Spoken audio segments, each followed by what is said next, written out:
गुरुदेव, रुद्रम में बहुत बार यह सुंदर मंत्र सुने जो प्राणो यज्ञेन कल्पताम से लेकर यज्ञो यज्ञेन कल्पताम तक पूर्ण होते हैं। गुरुदेव, कृपया इस पर प्रकाश डालें।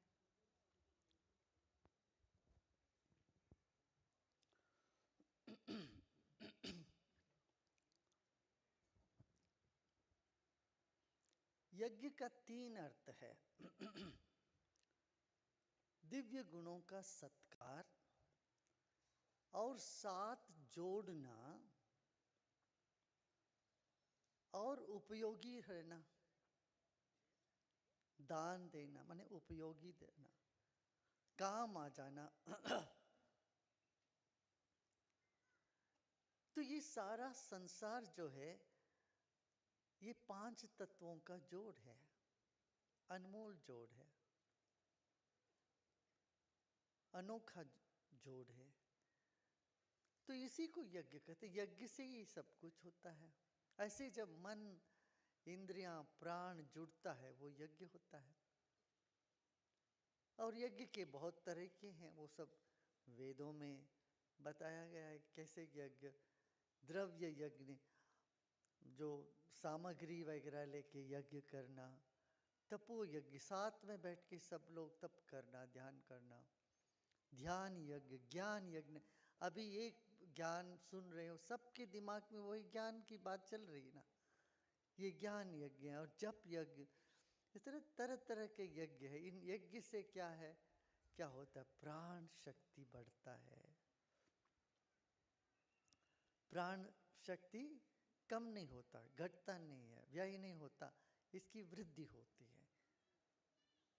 सो प्राण यज्ञ से कल्पित होता, प्राणो यज्ञेन कल्पिता, मनो यज्ञेन कल्पिता, वाक् यज्ञेन कल्पिता। वाणी की बल, वाणी को बल मिलता है, मन को बल मिलता है। इस तरह से आत्मा यज्ञेन कल्पिता, अपने आत्मा में बल मिलता है और यज्ञ से यज्ञ को बल मिलता है। यही कहने का मतलब है कि संसार के अणु अणु जोड़ के तो द्रव्य बनता है। जब अणु बिखर जाते हैं वो मृत्यु है। सारा अणु, परमाणु अणु सब इकट्ठे होते हैं, वो वस्तु बन जाते हैं। वो जोड़ना है और सत्कार से जुड़ना है, उसका सत्कार करना है। हाँ, यही तो यज्ञ है। सिर्फ घी, आग में घी डालना है यज्ञ नहीं समझना। हाँ, उसमें भी क्या मंत्र और घी और तरह तरह की जड़ी बूटी सब जब डालते हैं, उससे जो निकलता है वो पवित्र करता है वातावरण को। इस तरह से कई प्रकार का उससे लाभ होता है। तो वैसे देखा ही जाए, सब वस्तुओं का जोड़ ही तो संसार है ना। शरीर, बुद्धि, मन, प्राण सब जुड़ता है तो जीवन है। जब शरीर से प्राण अलग होता है, मन अलग होता है, बुद्धि अलग होता है, शरीर तिधर बिधर हो जाता है तो मृत्यु है। यही इसका मतलब यही है। क्या संसार में सब कुछ जो दिखता है वो अणुओं के और वह जोड़ है। इसलिए प्रपंच कहते हैं। 5 तत्वों का तरह तरह के विशेष तरह से जुड़ा हुआ ही एक संसार है ना। देखो कितना वैज्ञानिक दृष्टिकोण से इन बातों को कहा गया है। चौंकाने वाली बात है नहीं।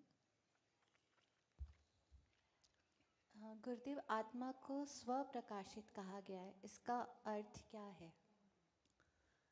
देखो, सूर्य को देखने के लिए कोई टॉर्च की जरूरत पड़ेगी क्या? कोई और दिया क्या जरूरत पड़ेगी क्या? हाँ, एक पुष्प की सुगंध को सूंघने के लिए कुछ और उसमें जोड़ने की आवश्यकता है क्या? नहीं, स्वयं प्रकाश बने वही प्रकाश है। इस तरह से मैं हूँ, ये आपको अपने आप समझ में आता है ना। मैं हूँ, इसके लिए कोई और बताए, तुम हो ऐसा किसी को बताना पड़ेगा, जरूरत है क्या? और शीशे में देख के तुम समझोगे कि मैं हूं। तुम्हें किसी चीज की आवश्यकता नहीं, किसी आधार की आवश्यकता नहीं। वैसे जो प्रकट होता है उसको स्वयंभू कहते हैं, स्वयं प्रकाश बोलते हैं।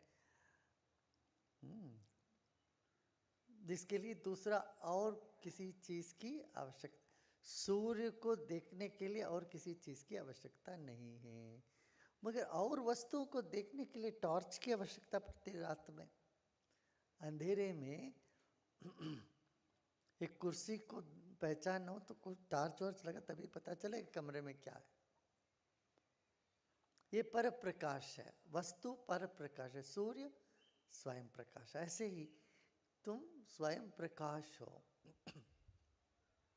इसलिए भगवान बुद्ध ने भी कहा अप दीपो भव, तुम खुद दिया बन जाओ। दिया जला जला के क्या रखते, तुम खुद दिया बन जाओ। गुरु नानक देव जी ने भी जब पूरी जगन्नाथ गए, वहाँ उनको अंदर आने की अनुमति नहीं दी गई अपने शिष्यों के साथ, तो वो वहीं बोले कि मैं चांद तारों की आरती मैं यहाँ बैठ के कर रहा हूँ, मेरे थाल में है हजारों तारे, तारों की आरती मैं उतारता हूँ तेरे को मेरे नाथ करके भक्ति से वो गाए। मीरा ने भी वही गाया ना, पूजा की रीत मैं नहीं जानूं, दो आंखों को सजो करके यही दिया, यही तेरे दरस दीवानी, एरी में तो दरस दीवानी, तुम्हारा दर्शन के लिए मैं दीवानी, ऐसे गाए। तो भक्तों की भाषा अलग ही होती है। ठीक है। गुरुदेव, क्या 12 चक्रों और 12 ज्योतिर्लिंग के बीच में कोई संबंध है? अरे सब संबंधित है भाई, क्या ऐसा तुम जैसे चाहे वैसे कल्पना करो, नीचे से गिनो या ऊपर से गिनो, संबंध जोड़ने वाले तो तुम ही हो, है ना? ये दुनिया में बताओ क्या, किस चीज से क्या चीज संबंधित नहीं है, बताओ। इनको बताओ। Gurudev, it is said that two saints, Patanjali and Vyagrapada, had the experience of the